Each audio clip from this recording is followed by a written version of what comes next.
I suppose. Today, probably I will start with a brief preview or summary of three papers.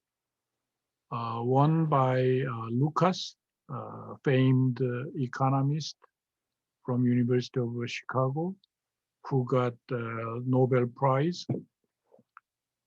And then another Nobel Prize winner, Krugman, and one of the another very famous economist named Alvin Young, for whose paper I was invited to be a discussant in, I think, 1998 or something, Harvard Growth Seminar.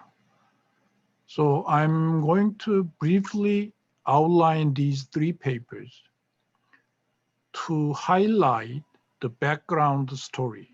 In other words, East Asian growth, particularly focusing on South Korean case, but why East Asian growth almost became a failure as a consequence of very rapid growth. In 1997, we experienced terrible financial crisis.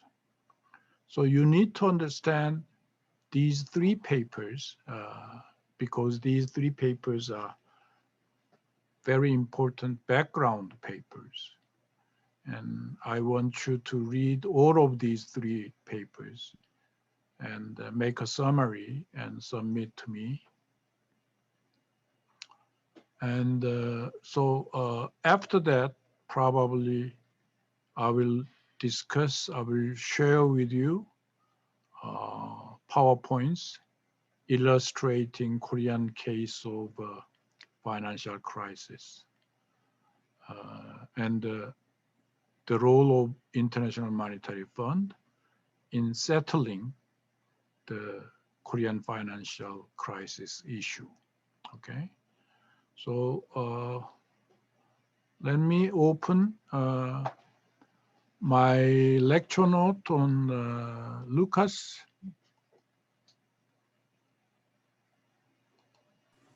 Okay.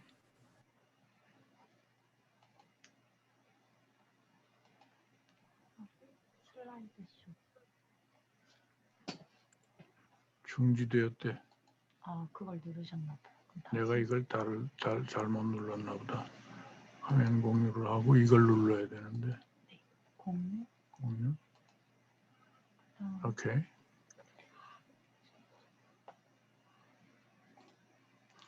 편집은 할 수 있게 돼 있는 거 아니야 지금? 네. 내가 중간중간에 편집을. 네.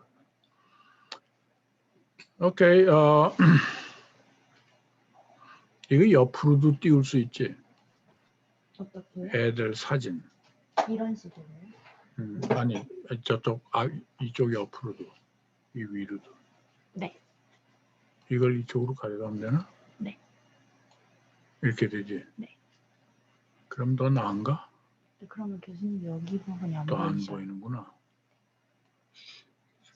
도로 가져가야 돼.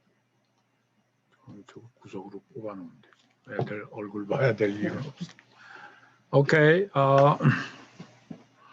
This is a very famous paper by Lucas.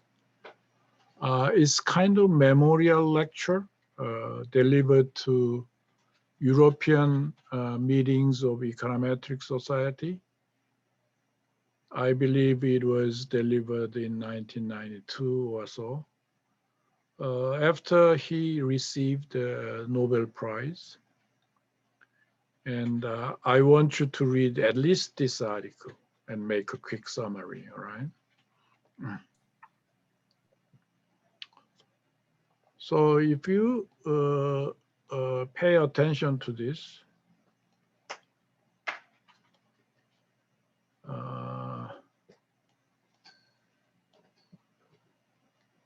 it says introduction. In 1960, Philippines and South Korea had about the same standard of living, as measured by their per capita GDPs of about $640 US dollars. So the two countries were similar in many other aspects. I think this is Erania's letter.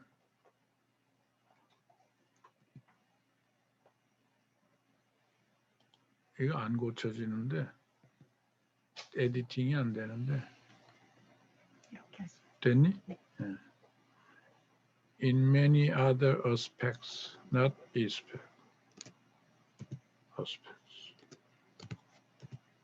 aspects. So there were about 28 million people in Philippines, about 25 million in Korea, with slightly over half of both populations of working age. 27% of Filipino lived in Manila, 28% of South Korean living in Seoul City.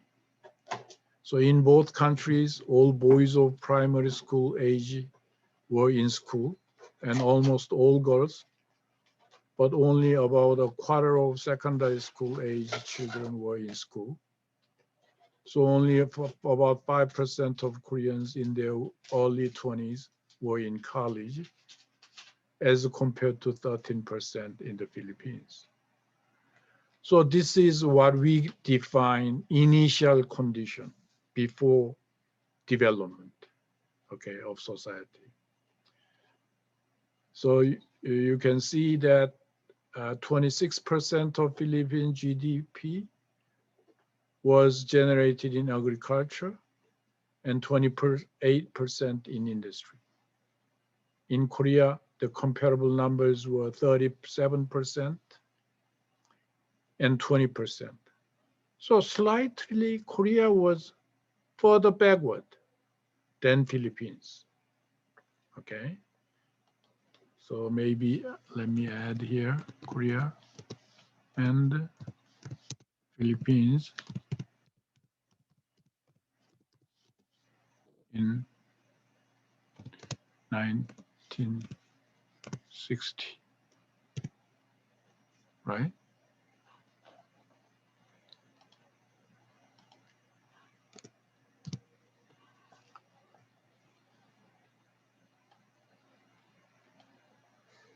So we can suggest that, you know, this is a very,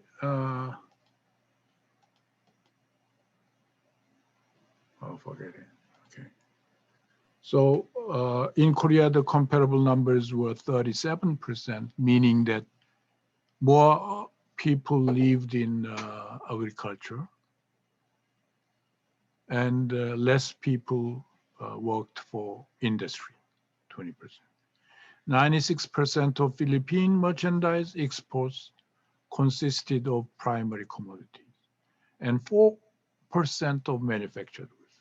In Korea, primary commodities made up 86% of export. Manufactured goods only 14%, out of which 8% were textile. So this is Lucas' article. And I may repeat this.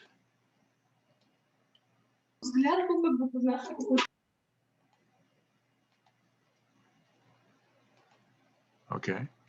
From 1960 to 1988, GDP per capita in the Philippines grew at about 1.8% per year, about the average for per capita incomes in the world as a whole. In other words, Philippines was not particularly falling behind. It was just on the average of world developing nations.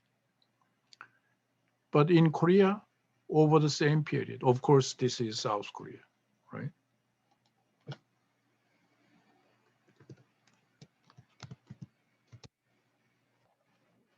In South Korea,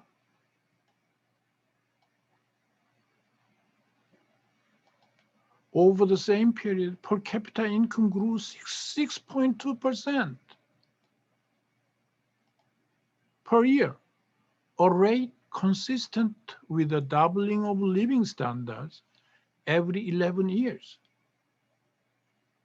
Korean incomes are now similar to Mexican, Portuguese, Yugoslavia, about 3 times incomes in the Philippines, and about 1/3 of incomes in the United States.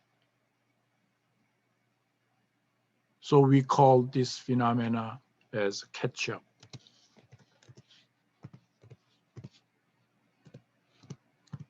Or we call late industrialization.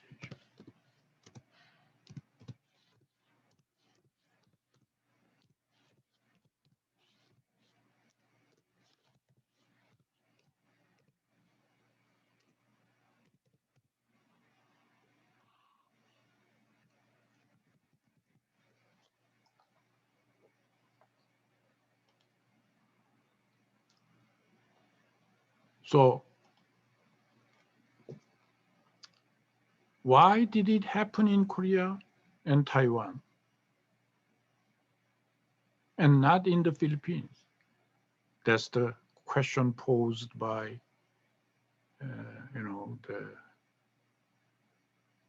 Lucas. He says, I do not think it is in any way an exaggeration to refer to this continuing transformation of South Korean society as a miracle.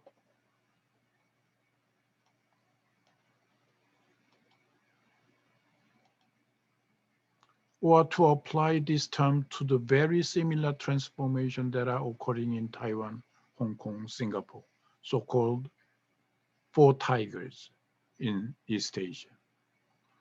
Never before have the lives of so many people, 63 million people in these four areas in 1980, undergone so rapid an improvement over so long a period. In other words, it's not temporary, fairly long period. At the same time, very lives of so many people, 60 million people, 63 million people. Nor, with the tragic exception of Hong Kong, is there any sign that this progress is near in its end. By that time, Lucas writing, Hong Kong's fate was shaky.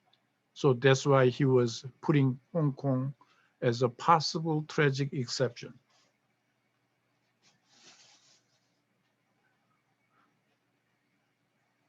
How did it happen? Why did it happen in Korea and Taiwan, not in the Philippines? See?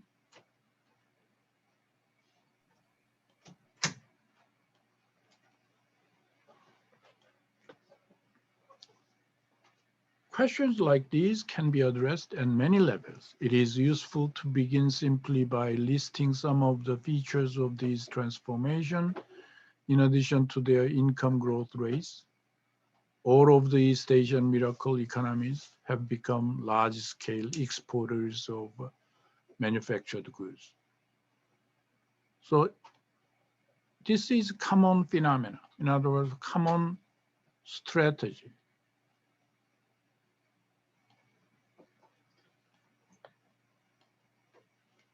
So this is a common strategy. They have become highly urbanized, increasingly well-educated. They have high savings rates. They have pro-business governments, following different mixes of laissez-faire and mercantilist commercial policy. These facts, or at least some of them, must figure in any explanation of the growth miracle. But they are additions to the list of events we want to explain, not themselves explanation. In other words, these things are additions, not necessarily themselves explanations. In other words, these are supplementary explanations. We want to be able to use these events to help in assessing economic policies that may affect growth rates in other countries. But simply advising a society, a developing economy, to follow the Korean model is a little like advising an aspiring basketball player to follow Michael Jordan model. To make use of someone else's successful performance at any task, one needs to be able to break this performance down into its component parts so that one can see what each part contributes to the whole, which aspects of this performance are imitable, and these are worth imitating. One needs a short theory. One needs, in short, a theory. He emphasizes, he himself cannot explain why Philippines could not repeat the experience of Korea, South Korea. Why not? And he himself, as growth theorist, he wanted to find out his theory. And then he reviewed several neoclassical approaches. And his conclusion, contents of paper, this is a kind of preview of his sections of article. You may want to find out your own writing here, And his paper is put into summary. Here is an example of the summary. And he emphasizes human capital is the clue, and how that human capital is utilized.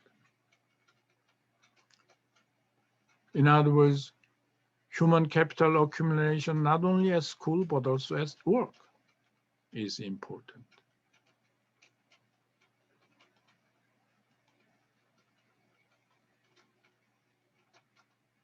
Good specific human capital holdings will determine who produces what.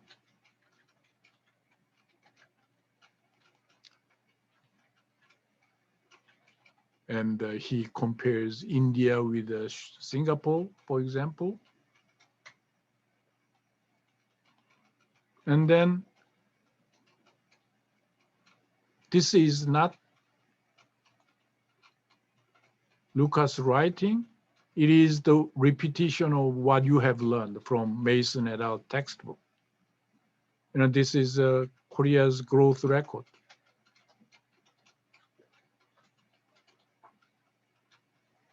And I explained the takeoff stage and turning point. I intentionally copied from previous my lecture note. So I will give you one example of human capital built up, education in Korea. And this is actually the chart, one of my drawn from my previous writing. Probably at the end of this chart, you will see sources of my writing here. Discussion paper at Hitotsubashi University. And if you see here, it's very interesting chart. And a lot of other economists are quoting from the chart that I constructed here. 1911, what is the year? 1911 is Korea under Lee Dynasty finally was annexed to Japanese Empire, as you learned from my lecture, previous lecture.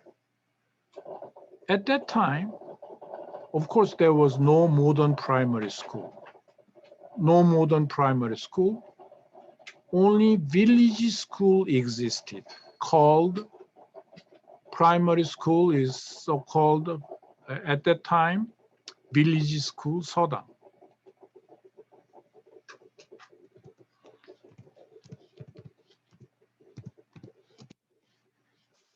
primary school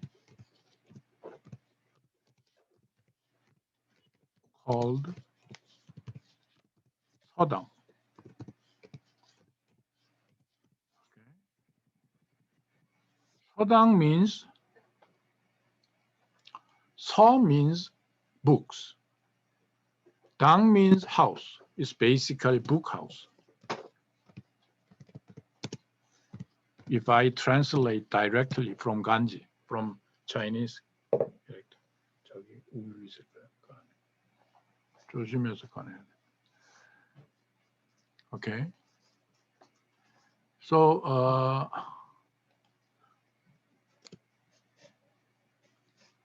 village primary school called 서당, including that, right? And that was about less than 10%. That, what does that mean? If there were children from aged 6 to 12, if there were 100 children, only less than 10 students were attending this village school, primary school.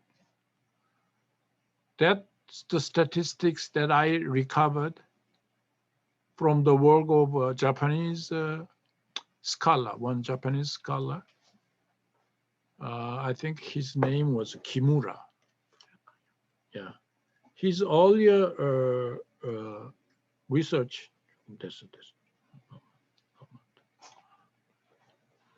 okay, so his earlier research was estimating about 7%, 8%.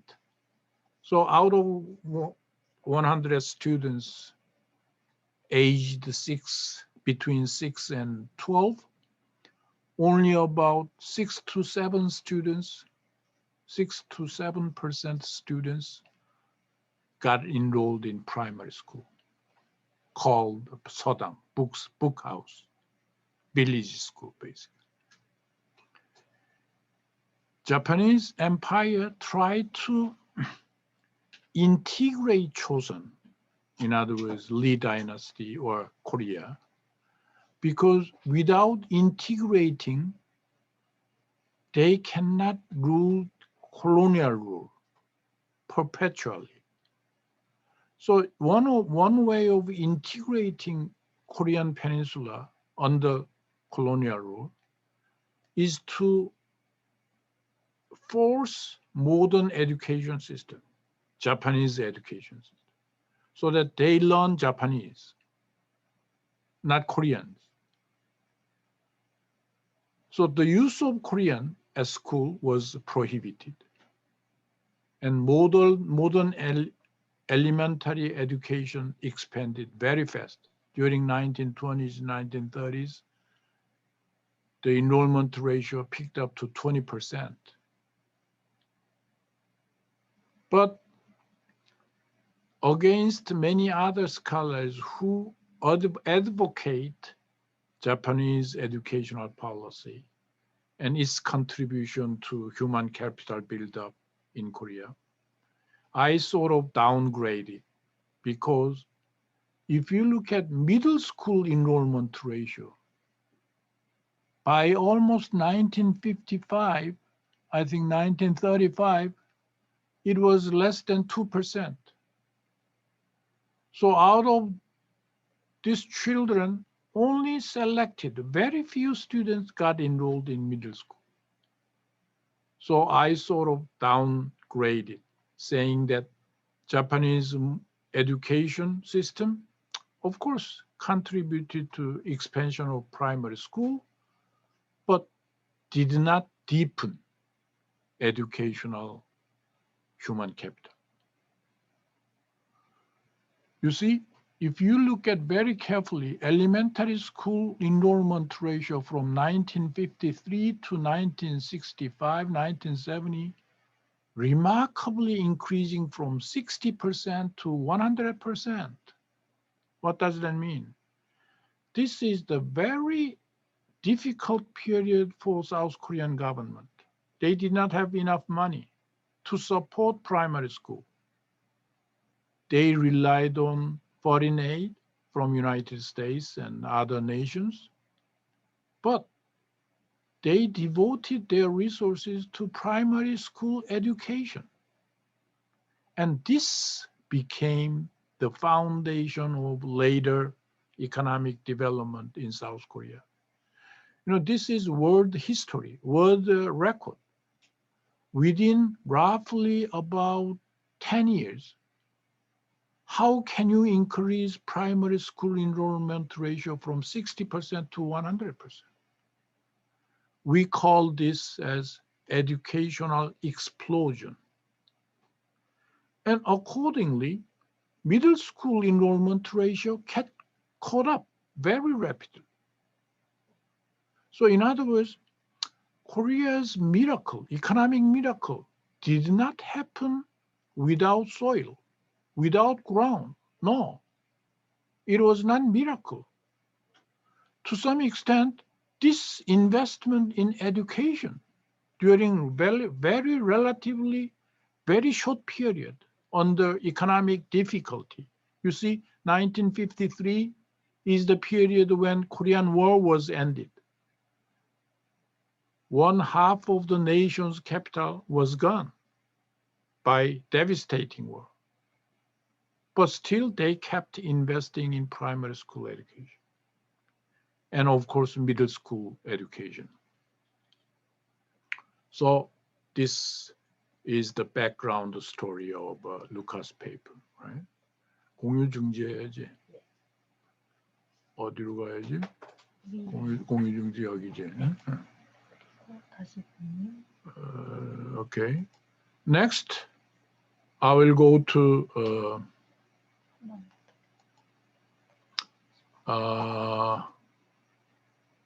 is this Krugman? No, this is not 네. Krugman. 이거 뭐? Krugman, this one, right? Yes. Right? Now, the second order, Krugman's paper. So Krugman's paper was almost simultaneously presented after Lucas' paper. But he was very pessimistic about the myth of Asia's miracle. Subtopic is Asia's economic growth cannot be sustained. So let us take a look at his. Of course, this is your part. I mean, you need to take a look at. 왜 이렇게 되니? 내가 그 편집만 누르면 도로 되는. 안 되네, 그지? 네, 한 번 더 들릴게요. 이거 있지. Okay, so what was the main theme of Krugman's paper? And he looks at, analyzes Soviet economy's slowdown as an example of productivity slowdown ultimately. And what he was saying is that East Asian miracle will not become miracle, will follow Soviet slowdown. He argues that 4 tigers are not tigers, paper tigers. Look at, he said, the great Japanese growth meltdown, slowdown. And he was very pessimistic about China syndrome. And then he said the mystery that was not mystery. Okay.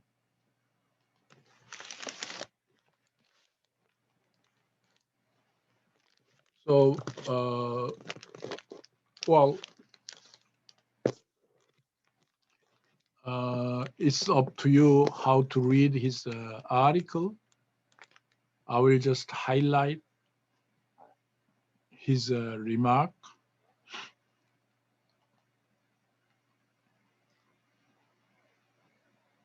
Popular enthusiasm about Asia boom, he says, right?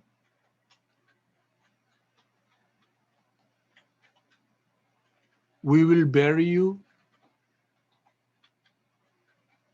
Illustrative of the tone of discussion was a 1957 article by Calvin Hoover.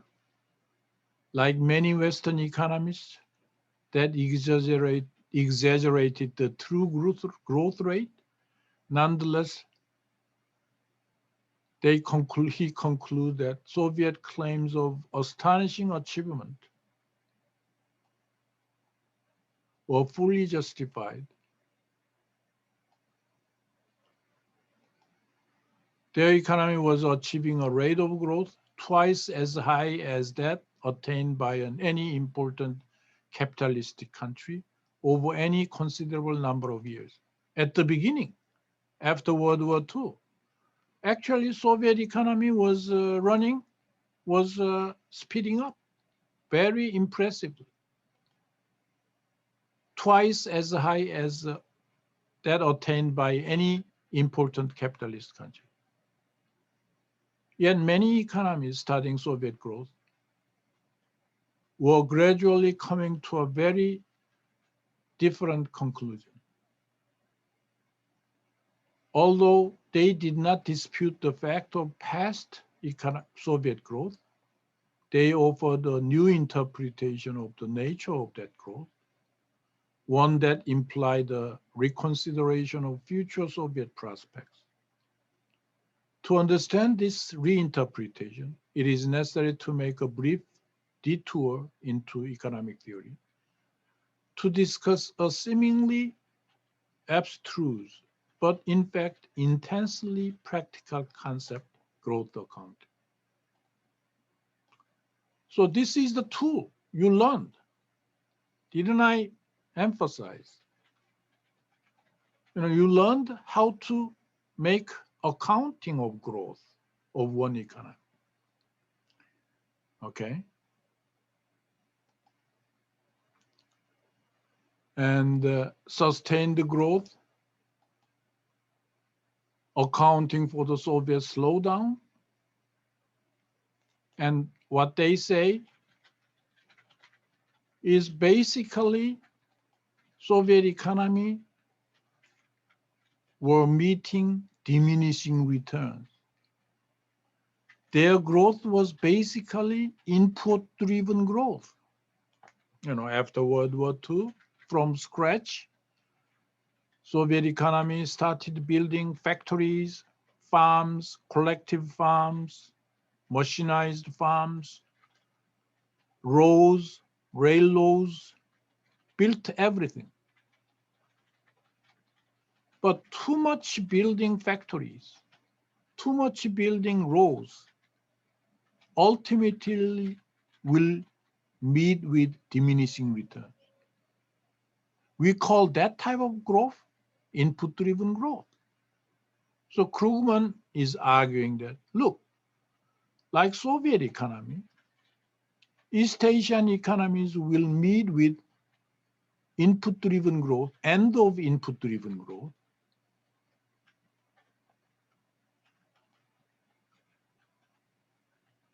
And accounting for Soviet slowdown, what they say is that rapid growth in inputs, but that's end of the story. That's the end of the story, they say.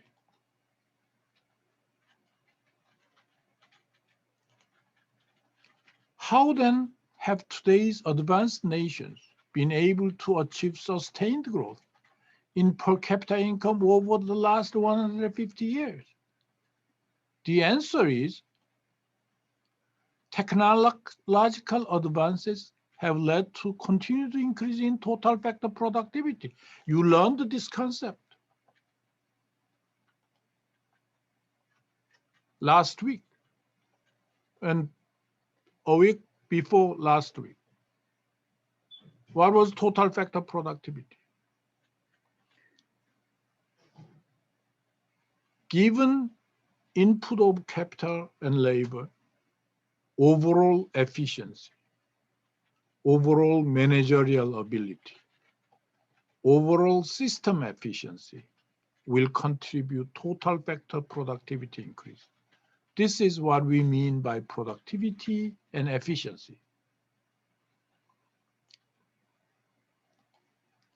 So accounting for the Soviet slowdown, it was its ability to mobilize resources, not its ability to use them efficiently. In other words, ultimately, Soviet economy was meeting with at a point, no longer efficient use was made. Because input-driven growth is an inherently limited process. Well, birth rate is declining. I assume even modern Soviet economy, your birth rate is probably below 1%. And capital accumulation. You built so many factories. You built so many roads. No longer efficient road construction. No longer efficient factory construction.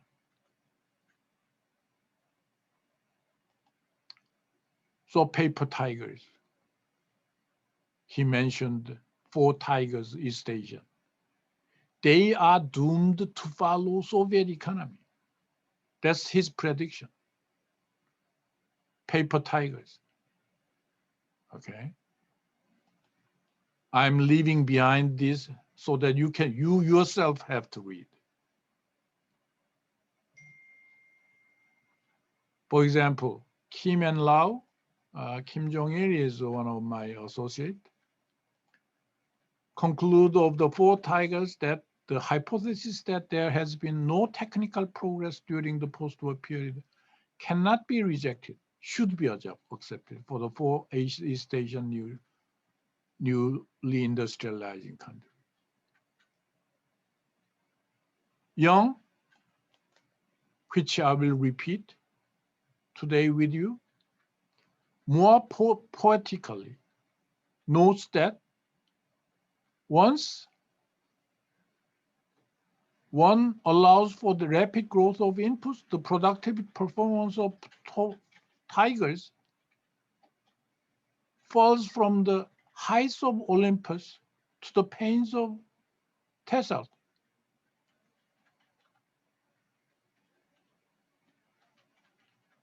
I think there is a misspelling, tigers. So that's why we are moving to Young's article. Okay. How about great Japanese growth slowdown or meltdown? Japan, unlike the East Asian tigers, seems to have grown both through high rates of efficiency growth. Second, while Japan's historical performance has indeed been remarkable, the era of miraculous Japanese growth now lies well in the past. You see, as I remember in the 1980s, Japanese wealth bought Manhattan buildings in the United States, Rockefeller buildings, everything was bought by Japanese. What happened 1990s? Two lost decades of Japan.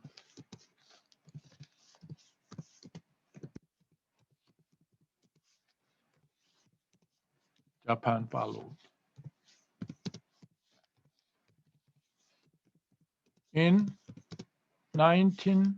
Starting from 1990 until 2010.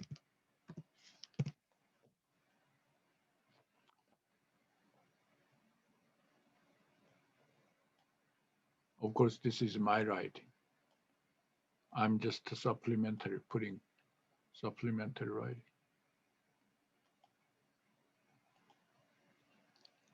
Okay. So what is Great Japanese Growth Slowdown? He documents. Japan has indeed continued to rise in the economic ranking, but as a far more modest pace than those projections suggest. And then China syndrome. Perhaps we should simply split the difference guess that, but not all of the efficiency gains since the turn toward the market represent one-time recovery, while the rest represent a sustainable trend. So China syndrome, he became very skeptical. So the mystery is not really mystery. Asian miracle is doomed to fail, doomed to be over. So he says, in what is perhaps a minority view, Asian successes demonstrate the superiority of economies with fewer civil liberties and more planning than we in the West have been willing to accept. So what is his conclusion? Finally, the realities of East Asian growth suggest that we may have to unlearn some popular lessons. It has become common to assert that East Asian economic success demonstrates the fallacy of our traditional laissez-faire approach to economic policy, and that the growth of these economies show the effectiveness of sophisticated industrial policies and selective protectionism. In other words, East Asia, by pursuing export-led growth, gave up laissez-faire approach, more power of government controlling the economy, more sophisticated industrial policies, and selective protectionism became very popular. But the newly industrial countries of Pacific Rim have received a reward for their extraordinary mobilization of resources. That is no more than what the most boringly conventional economic theory would let us to expect. In other words, mobilization of resources meaning basically input-led growth. Okay.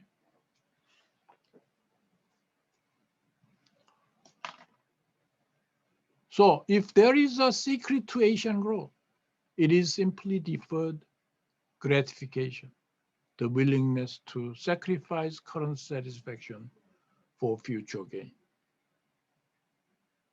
So this is the end of Krugman's article.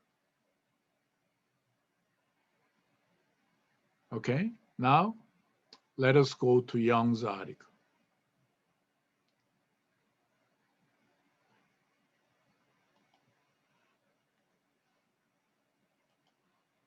영 아티클이 어디에 있었지?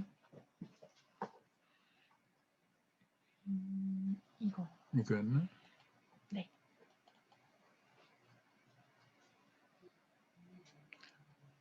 Okay, Alvin Young is kind of empirical economist rather than theorist. So he puts Krugman hypothesis, so-called Krugman hypothesis or Krugman proposition we call, which puts question mark on East Asian growth as a miracle. And in his famous article, QJE,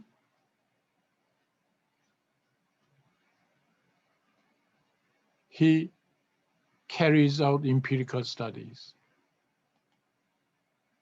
Okay, so I want to just share with you 4 East Asian countries' data, empirical study he compiled. So focusing South Korea from 1966 to 1990. So it's the period you learned recently. And what was the numerator? What was numerator and the denominator? So growth rates n minus d. So this is a per capita growth rate worker, right? So this is GDP per capita, GDP per worker, of course different. Per capita is a larger concept, population. GDP per worker per employment, employed people, okay? And you can see here, 4 nations, very high growth period story. And for example, according to his statistics compiled,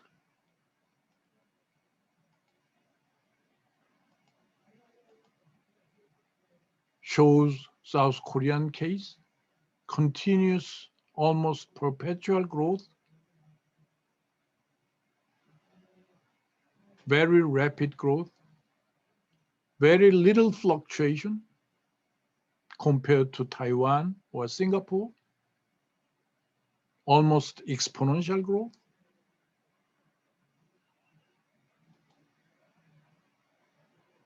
And he cited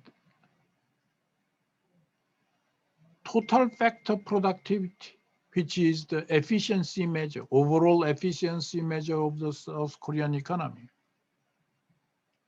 And he estimated TFP growth rate, entire economy 1.7%, more efficient in manufacturing 3.0%. And he was quoting my earlier study, 1991 study and 1993 study. And he was arguing that our estimates were very similar to his, 1.7. My earlier estimate was 1.6. Later estimates was 1.3. So maybe that was the reason why I was invited to discuss his paper, 1997, 1998, at Harvard Growth Seminar. At any rate, this is a TFP growth he estimated for South Korea.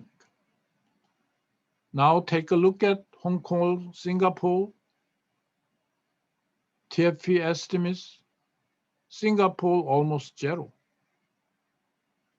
Relatively very low. For the economies like averaging growth rate is 9%, 10%, Taiwan, Singapore, Hong Kong, South Korea, relatively TFP growth rate very low. That means these 4 East Asian economies are not increasing, are not improving a lot of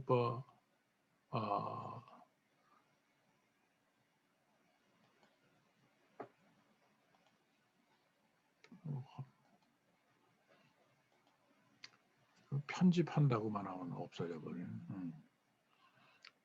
나가서 편집해야 돼요.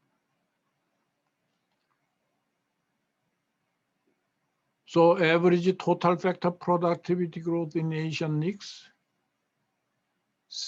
very similar period, corresponding period. Economy-wide, how about manufacturing? South Korea is a little bit higher. Other countries were lower. See? So this is the one that I already cited in Lucas' paper. and Krugman's paper, Lucas' paper. But these are the background statistics that you may want to take a look at. Okay, so what was the conclusion out of 3 papers? Lucas,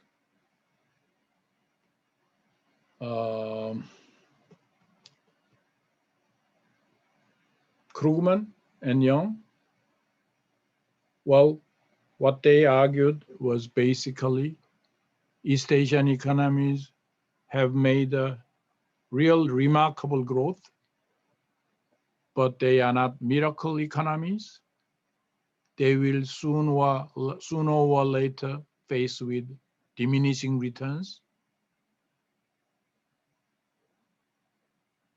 And their rapid growth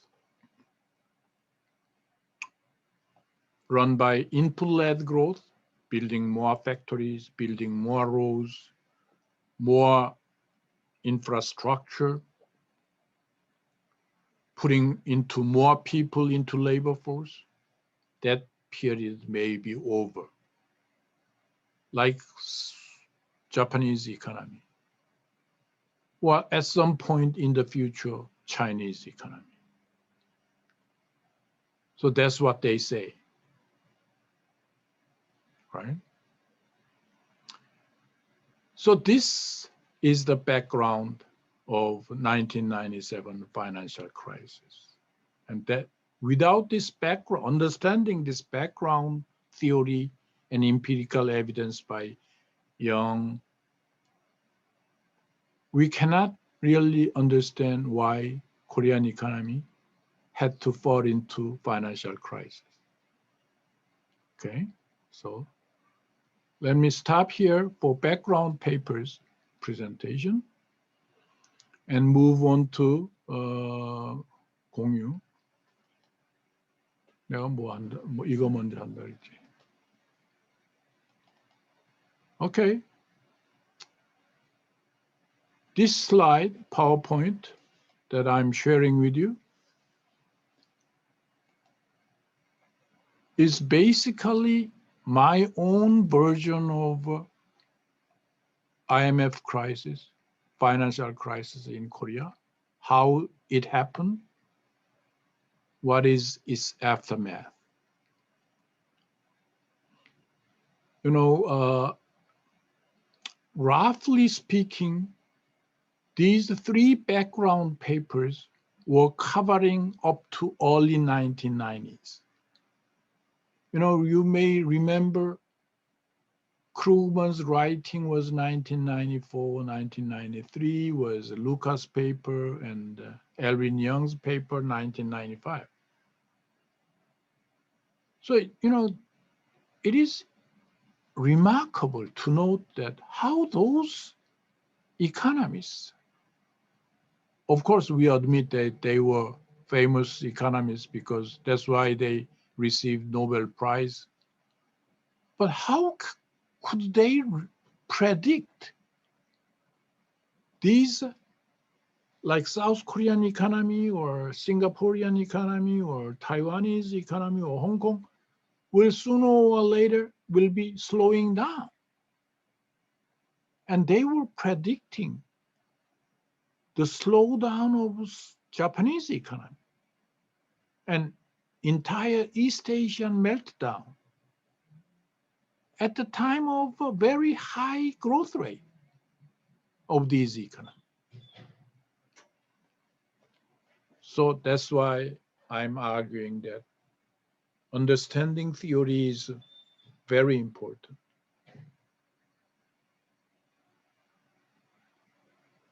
So this slide is built on my writing, which I probably sent to you. Oh.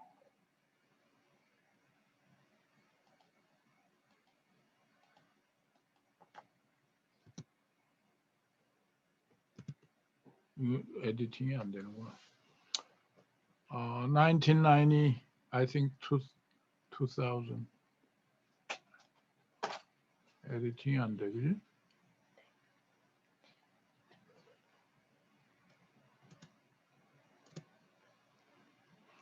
수정을 했었어야 되나? Okay, that's okay.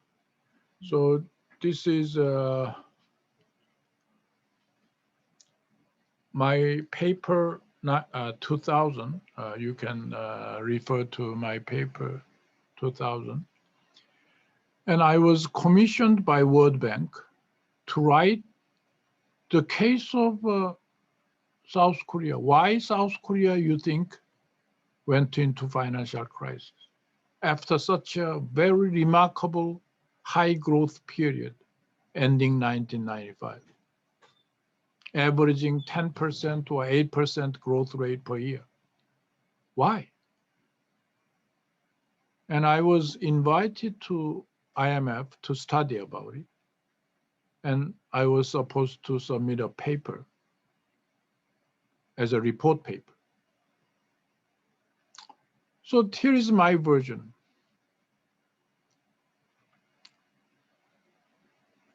It is not temporary behavior, phenomena. It is very deep-rooted.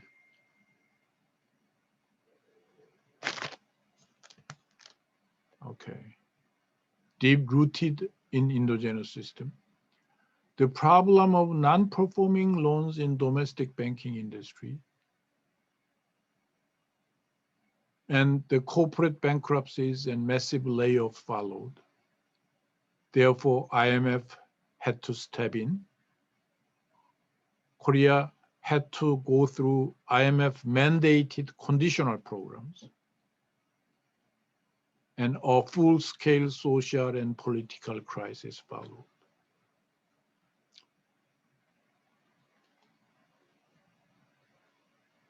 Now, the model, I cannot simply say as saying that I cannot say, this is not, I cannot say that Korea just by accident ran into financial trouble, financial crisis. I should have provided some theory. Why?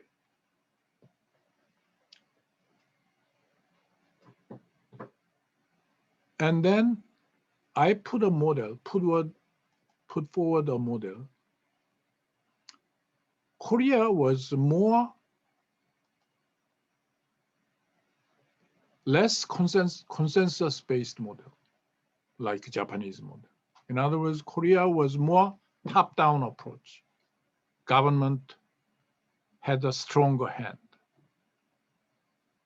So I will explain that by showing you top 30 conglomerate chart.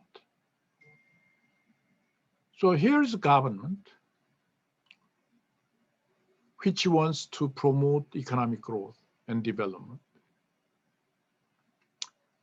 And underneath government, there is banks and non-bank financial institutions. And usually banks are offering lower interest rate. Non-bank financial institutions offer higher interest rate. So good customers, good companies try to get the loans from banks. Bad companies or, financially troubling companies cannot have an access to banks, go to non-bank financial institution, savings institution, something like that. So this is my article, which was published by World Bank. And I sent you my article as a part of a reading list. So the article describes the following stuff. That is, okay, it's like government is acting as if it is boxing promoter. So, in a ring like this, circled ring, they put only oligopolistic members. In other words, they don't mix, they don't want to have 1,000 competitors on the ring. For example, shipbuilding, Daewoo, Hyundai, and Samsung later, 3 conglomerates. Chemicals, POSCO, SK, LG.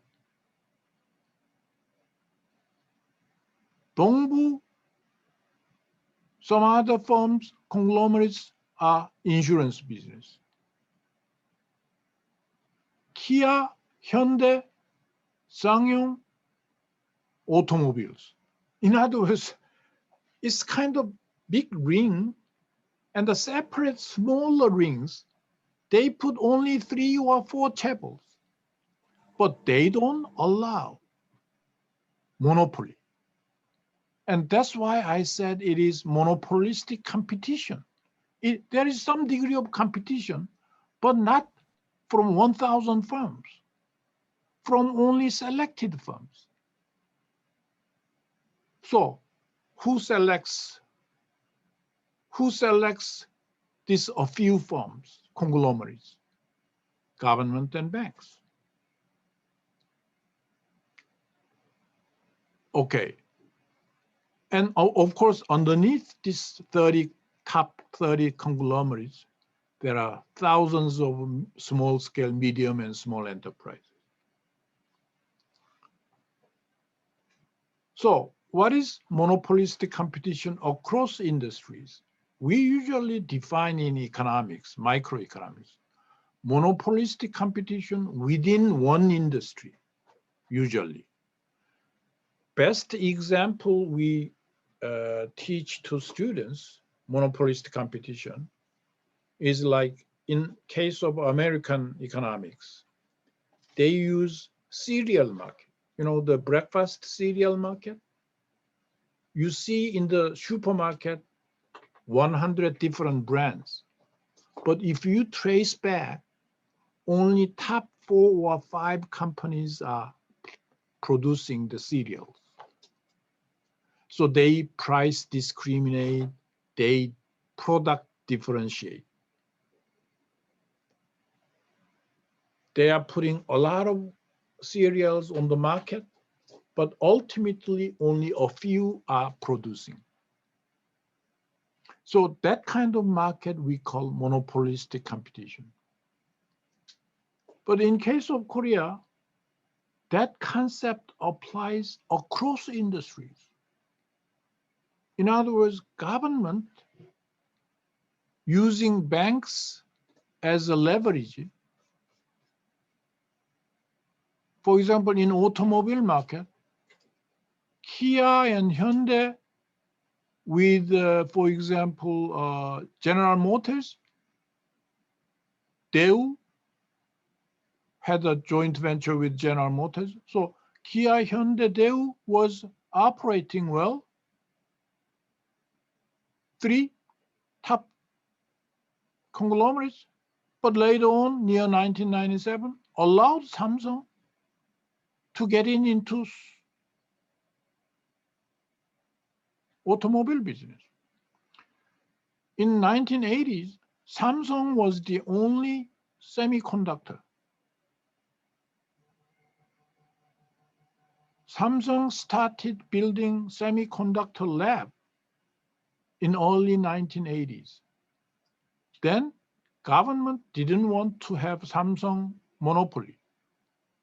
So they allowed LG, they allowed Hyundai, and later SK to semiconductor business. Why? Because as I have written in my paper, I think published in 1993 or something, Korean bureaucrats wanted to be protected from not allowing monopoly. They didn't want to be blamed by the public or by the press. Okay, that guy are lining up Samsung only. No, they didn't want to be blamed. They are layman of Samsung. So what do? Okay, Samsung is okay. Okay, LG, you come here. Hyundai, you join us.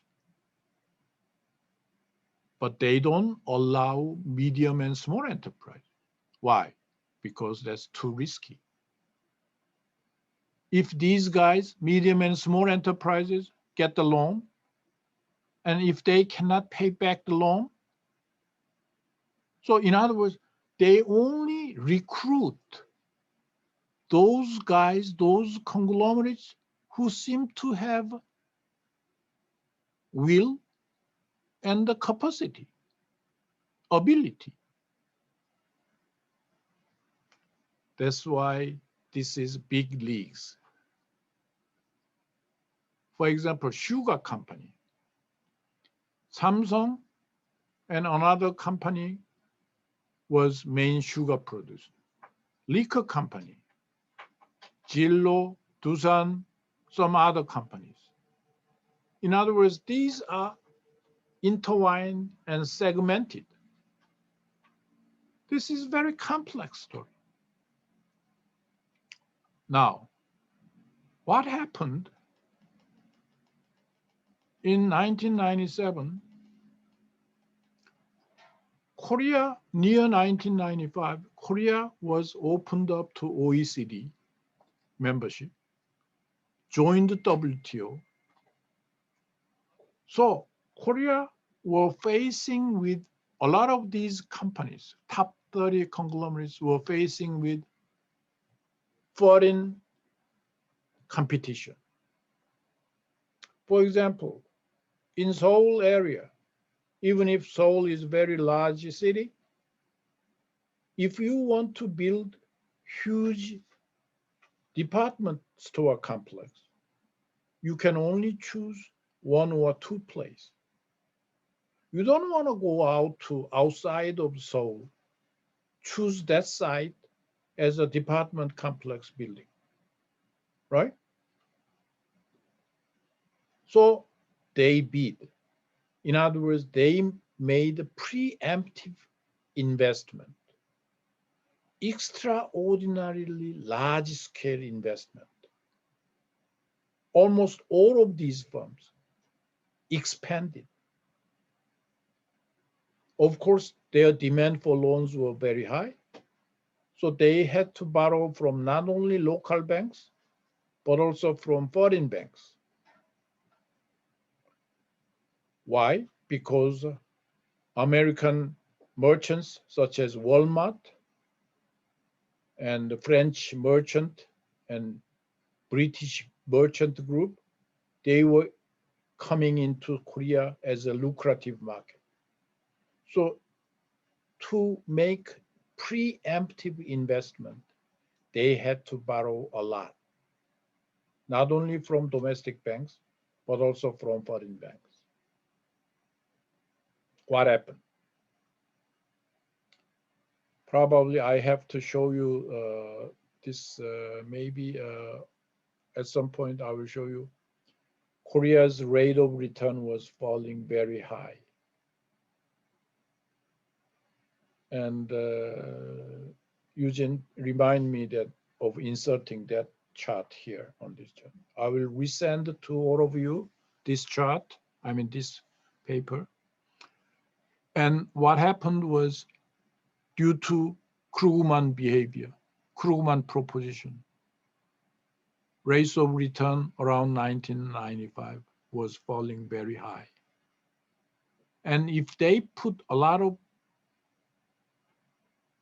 collateral to borrow a lot of investment funds from domestic banks, domestic non-bank financial institutions, which charge higher interest rate, at times 15%, 20%. And the foreign exchange banks and foreign banks, they could not make ends meet. So what they did,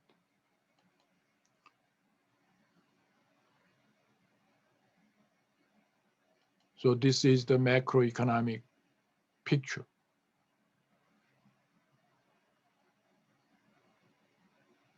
Okay.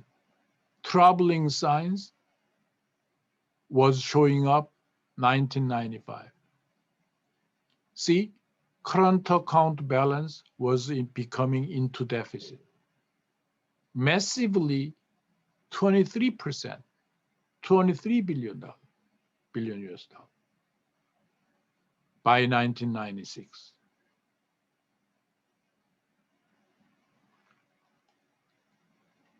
And this is an episode from 1997 December. Korea went into IMF begging for loans, short-term loans, because what happened? Corporate failed. These companies failed. If these companies fail, go bankruptcy, what happens? Korean banks fail. Now, if they had enough foreign reserve, some of the foreign loans could be paid back with foreign reserve. But Korea, due to very high rate of current account balance deficit, they didn't have foreign reserve enough. So they could not pay back loans made by foreign banks. That's what we call twin crisis. What is twin crisis? Domestic banking crisis, as well as foreign reserve crisis, short of foreign reserve. Okay. So you can see rapid meltdown of the unemployment rate goes up very high by 1998, February and March. Banks' loan amount becomes skyrocketing. Investment falls down, investment by minus 30%. And ultimately, it has to be recovered by export earnings.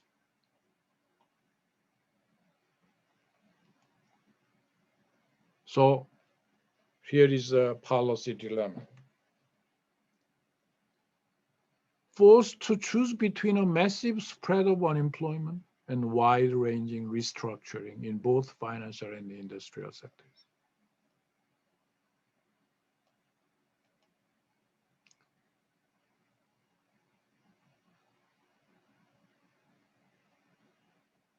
So this is the report, and the full report in PDF format I sent to you under IMF Independent Office. And they documented report on recent capital account crisis, Indonesia, Korea, and Brazil.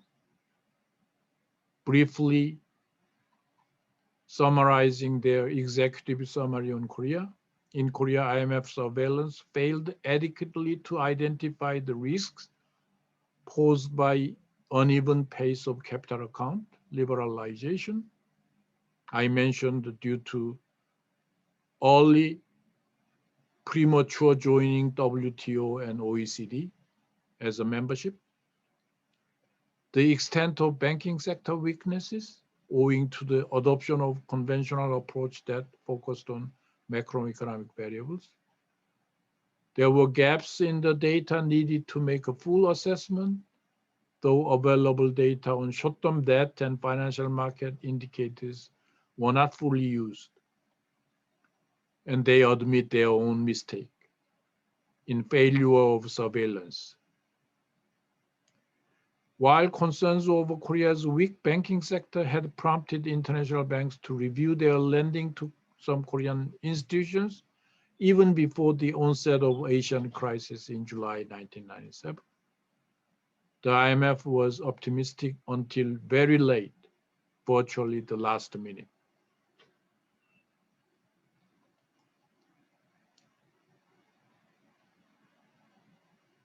Okay, so you can read through this executive summary. And of course, you can submit your own summary of executive summary on Korean adjustment process. And they ranked very highly, remarked very highly. Koreans went through severe downturn, declining GDP by minus 6.67%. However, unlike Indonesia, this was followed by a robust recovery in 1999. The greater than expected downturn reflected negative balance sheet effects, which were clearly underestimated. In retrospect, the fiscal tightening in the program was unnecessary, as the IMF step has itself concluded. And this report was done, one of my friends, scholar from Osaka University. He was Japanese, and he was sent to IMF, and he wrote about, initiated this report, IMF under Independent Evaluation Office. Okay, please read IMF's own writing of the evaluation itself. Okay, very careful.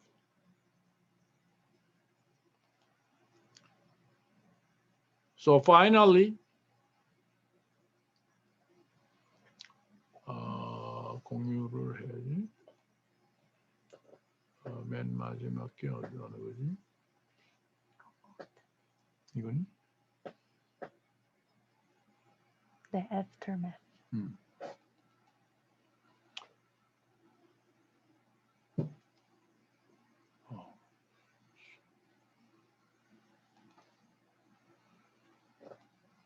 맨 첫 번째. 이거니? 네. Aftermath 이거지. 네. Okay, this is somewhat more fundamental lecture on, growth accounting and productivity, and about the cause of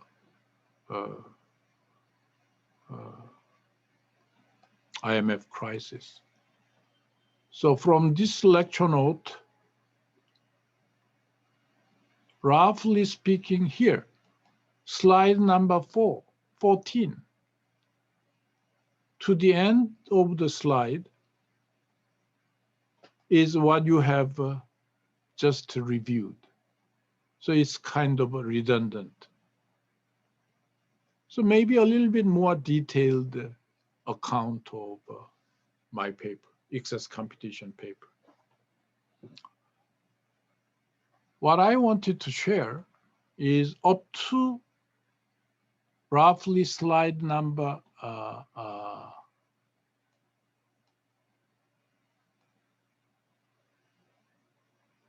14. So roughly slide number 13. Particularly, I wanted to share some of my references that I found related to financial crisis in Asia. So some of you may want to write this topic as your thesis, or I wanted to help you out in locating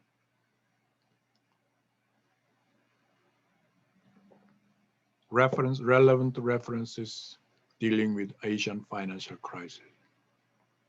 So please look at page 13. Before that, because you already learned growth accounting. Okay, so this is kind of background story of 1997 financial crisis. So if you are interested in more in-depth story of South Korean development, please read my article 1993, Transition in the Political Economy. And the 이거 편집만 하면 그냥 나가는구나. Okay.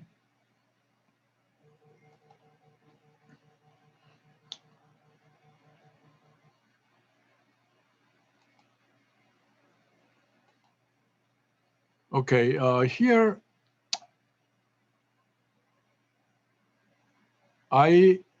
in this paper, the key concept of this paper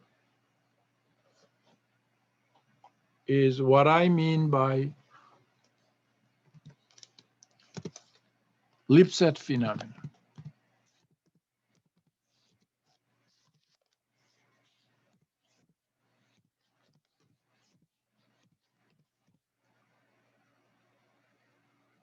It's named after famous political scientist. His name was Lipset. And Lipset phenomena is the following story. Once economic development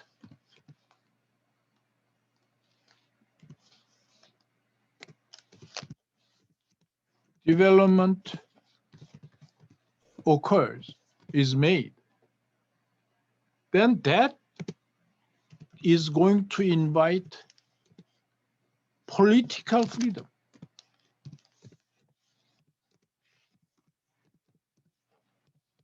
In other words, political development.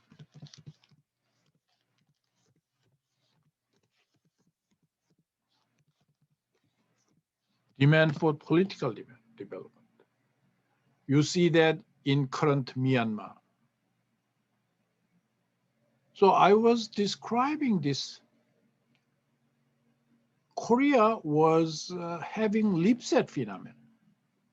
There's, up to 1993, as we learned, up to last week, very rapid, remarkable economic growth was achieved. Then Korea was under Lipset phenomenon. Everybody wanted democracy, not dictatorship, not pseudo authoritarian system. So, for example, under President Park, for example,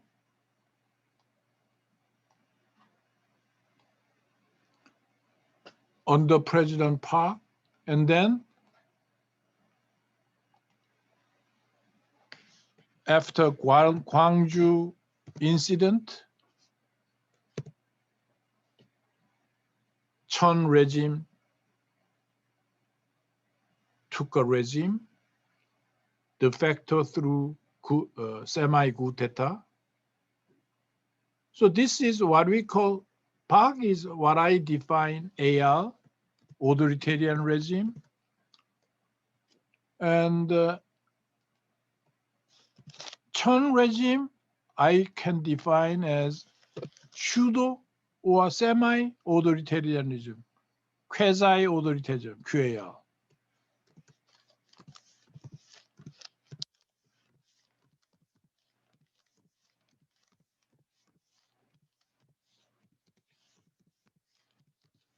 So it looks like almost democratic system, democratic regime, but it is neither authoritarian, complete authoritarian regime like Park, under Park government, kind of pseudo or quasi-authoritarian regime. So it's in between AR and full democracy. So Korea was running into this period, you see? Chun regime, 1981-1986, and Roh regime until 1992. And then here, 1993, and then you move to other, like IMF crisis. So this is a continuation of quasi-authoritarian regime. For example, in current Myanmar, you see Myanmar was becoming almost full democracy or pseudo-democracy or pseudo quasi-authoritarian regime, but military regime took over. So that's why what is right now the phenomena you are looking at in Myanmar is Lipset phenomena. Once they are better off if economic development is achieved in Myanmar, they want political freedom. They want political freedom, democracy. So aspiration for democracy.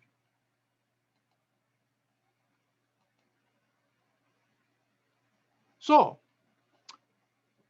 I suggest, my argument is that my writing in 2000, commissioned by IMF, the paper commissioned by IMF, was basically describing this financial crisis came from Lipset phenomena. In other words, from the Korea society was very rapidly moving from quasi-authoritarian regime to a full democracy. And so what happened was that the next, I can explain that the relationship, the diagram that I showed in previous paper, government and banks and top 30 chaebol, the connection, hierarchy was not like following old routes. So, 1997 financial crisis erupted.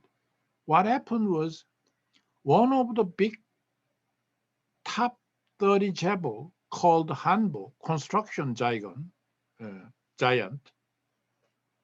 Hanbo bribed Blue House and presidential staffs. And one of the reasons why they bribed them is to seek more loans from their banks. So you know what happened? They went after banks president, arguing for more loans, but trying to borrow more loans. The bank president said no. Previously, bank president used to say yes if Blue House presidential office says yes. So because they have bribed presidential office, they went after Blue House president's staff and asking, you approve this loan to that bank president. They did, but bank president didn't say yes. So what happened? They went to bankruptcy. And this became financial scandal and political scandal. In other words, the setup, the diagram, I cannot repeat that diagram here, but the diagram that I showed you, government, banks, and top 30 chaebols and medium and small enterprise, that chart, that connection, up and down connection, was breaking up.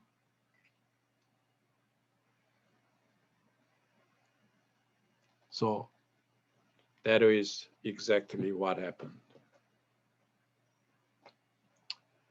And these slides are more fundamental sort of growth accounting and productivity literature.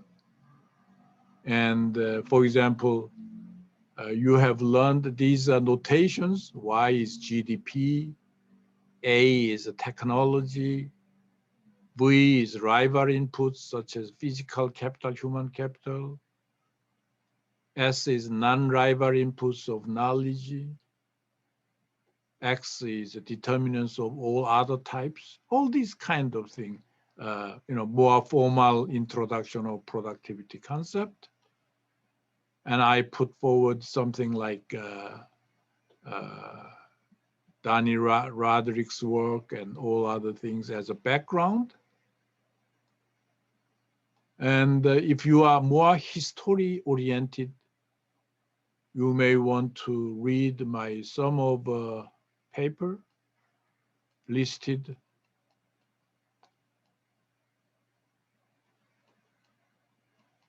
And that some of the papers are listed here.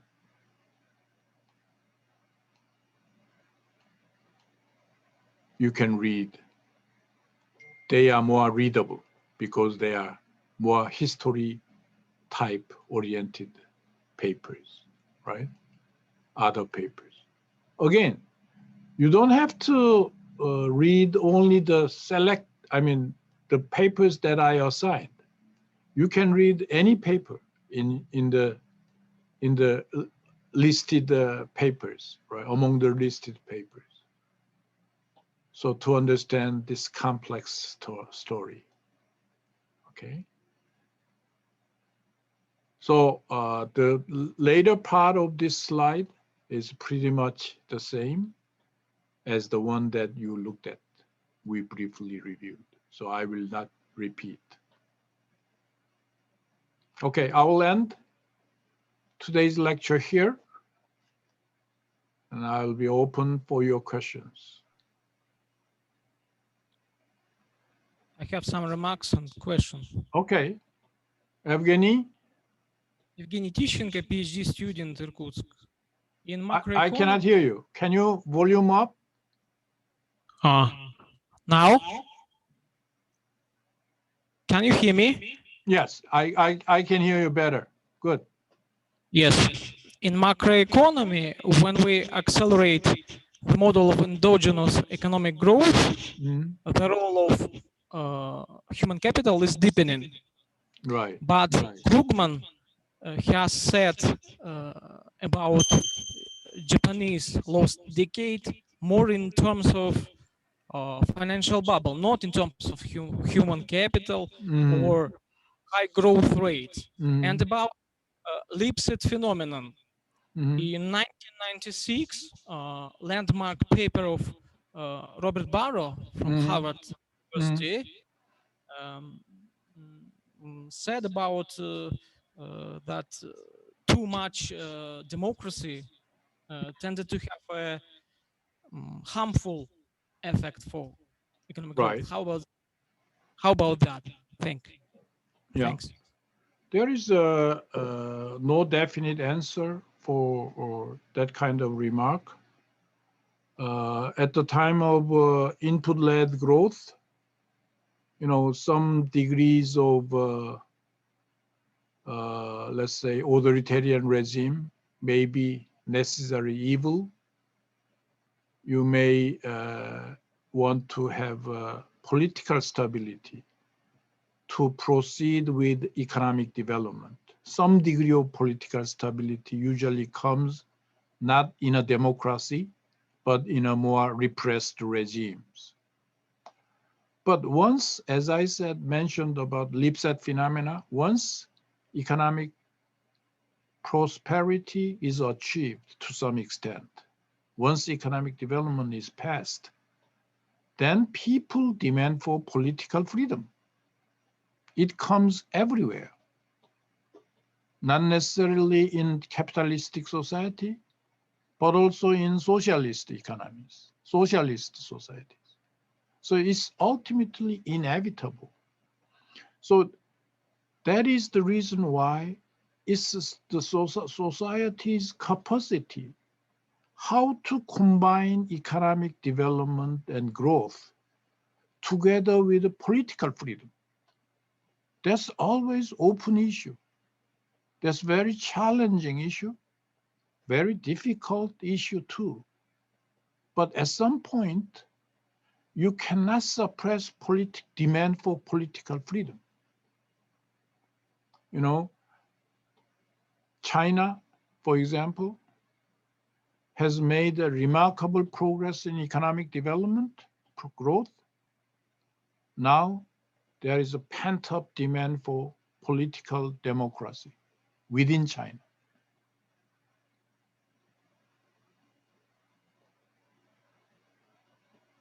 That's inevitable. So Myanmar case is a typical case of political freedom versus economic development. It looks like Myanmar is at the height of Lipset phenomena. I don't think military government can put pressure and kill the people forever. There could be another coup d'etat. There could be, you know, because the demand for political freedom is so strong in Myanmar, they cannot suppress forever. They can suppress 1 or 2 or 3 years, but that's experience South Koreans have had in the past. They cannot suppress political freedom forever.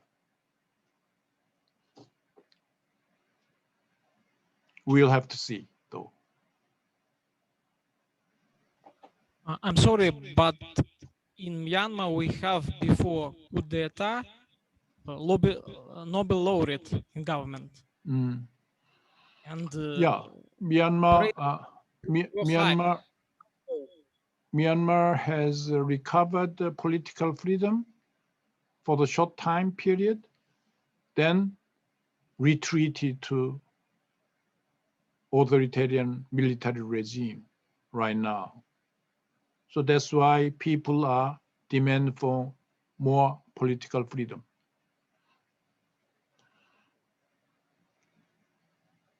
Any other question? 장을가 교수님, 오늘도 나와주셨네요. 바쁘실 텐데. 교수님, 네, 안녕하세요. 네, 재미있었습니까? 그럼요. 아, 네.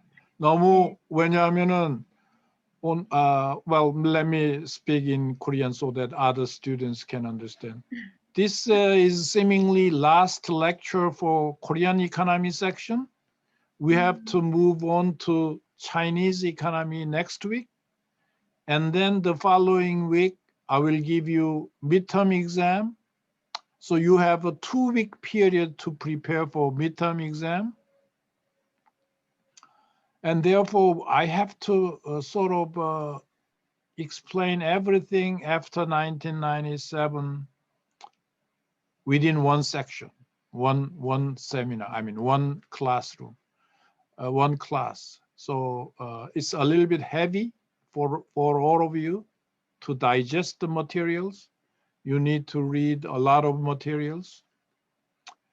But because this course is designed to be very compressed, dealing with the Chinese and Japanese economy too, and even North Korean economy at the end, toward the end of the semester.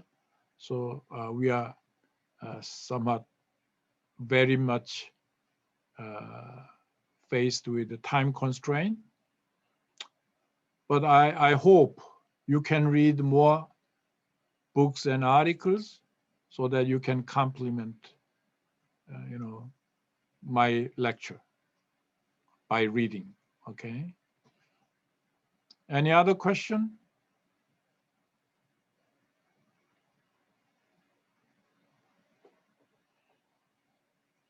Okay, as always the case, please raise questions, send me an email. Excuse me. Can I ask you a question? Sure, sure. what do you think, what factor of economic development of tigers is the most important one?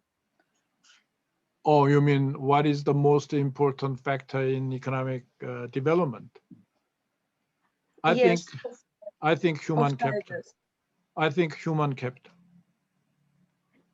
The reason is because as we enter into new era, everything rests on people's mind, people's intelligence. Factories, even semiconductor factories, you have to keep updating factories, new investment, massive funds. But who runs those factories? It's in your head. So, in other words, unfortunately, nations are chasing after higher technology. And higher technology comes from where? Not from machines, but from human capital. And this human capital is becoming more important and more important. Thank you. Yeah. Any other question?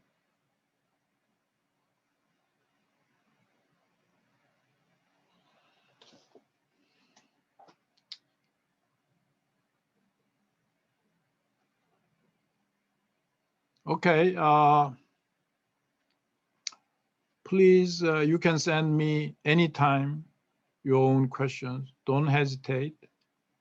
Short question, I may be able to reply by short answer, but please make a question available to me. And this is the end of Korean section sort of presentation, but probably in my last lecture, I will also dwell on political economy in East Asia, which may include some of more recent policy questions like wage-led, income-led growth policy, which is based on very much populism, particularly after Corona-19. Everywhere expanding fiscal expenditure, everywhere, every government is relying on populism. And we will be concerned. We will jointly discuss what are the implications of this massive fiscal stimulus package. What will happen after 2 or 3 years? I predict very large scale accelerated inflation. And I predict younger generation will suffer from 2 things. First, national debt. Who pays for the debt? You people, younger generation will have to pay back. In economics, there is no free lunch. Somebody has to pay for. Who pays for it? Not this generation, next generation. I'm gravely concerned. And then you will be suffering from accelerated hyperinflation. Unfortunately, COVID-19 attacked us in too many areas. And we will share those concerns toward the end of semester, my lecture, okay? Thank you for your attention, and I'll be happy to meet with you next Wednesday about first session of Chinese economy. Thank you. Thank you. Thank you. Thank you.